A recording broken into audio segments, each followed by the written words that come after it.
We're so excited to be with you tonight to share with you about using audiobooks to increase reading. I'm Katie. I'm a reading specialist at Lee County Public Schools. I'm also Micah's mom. And I'm Micah, a student at Wise County Public Schools, and we're learning how Libby helped me increase my reading level through self-accommodation. We love Libby. I've always loved Libby, but he's learning to love it. We're going to tell you Micah's story. Micah's always been a good student. He's always made straight A's. He's just a very bright kid.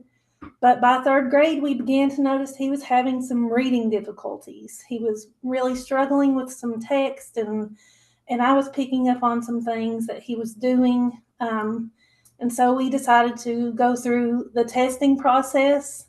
And by fourth grade, he had his IEP in place, and he was diagnosed with a specific disability in reading. And in education, we know that means dyslexia. So I knew we really had to work through things with him. And with the IEP in place, it really helped. He had a lot of accommodations that were really helpful. Of course, so we began working through things. In the beginning of seventh grade, he was given a diagnostic test in reading. I think it was the STAR test. I'm not sure. And he tested at a fourth grade reading level. And because I love reading so much, I'm a reading specialist.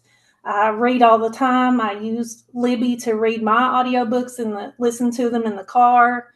And we would go to the library and check out books.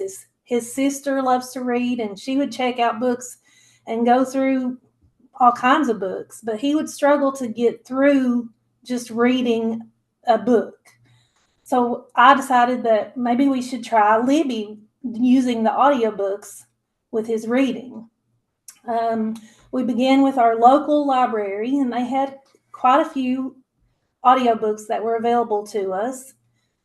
Then we found out, because of our proximity to Tennessee, we were able to use the Tennessee lending system, and there were quite a few more there. And then what happened? Then we learned that Virginia Beach Public Library and Newport News Public Library, they were giving their card to anybody in the state. And me, and where I live, Wise, which is it's pretty much the farthest way you can get from Virginia Beach and Newport News. Mm-hmm. And I'm thankful that they were able to, they're giving me their card, and thankful for their wide options of books that I enjoy. And I really am thankful for that. So he will use a book from the library and then use the audio book on Libby. And he's going to show you how he does that on his phone. First, we get a book from the library, this case, Hatchet. Then we go right there, Libby. And then we search up the book Hatchet. There you go. Then we find the audiobook, which has headphones under it, that one. Then you borrow it. Then you press the borrow button. But whenever the audiobook is reading to me, I follow along in the book, and if there's a word that I can't pronounce or I'm stuck on, it really helps me and pushes me, and it helps me to not get aggravated, and really helps me a lot. By using Libby in this way, he avoids a lot of frustration. It really helps with his fluency, and just the self-modification that's available there.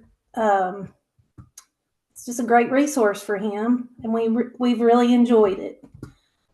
Oh, and then at the end of seventh grade, he tested again in the STAR test. Miss Stewart tested him again, and he tested. And what grade level did you test in? A 9th grade reading level. So it works. Practice makes perfect.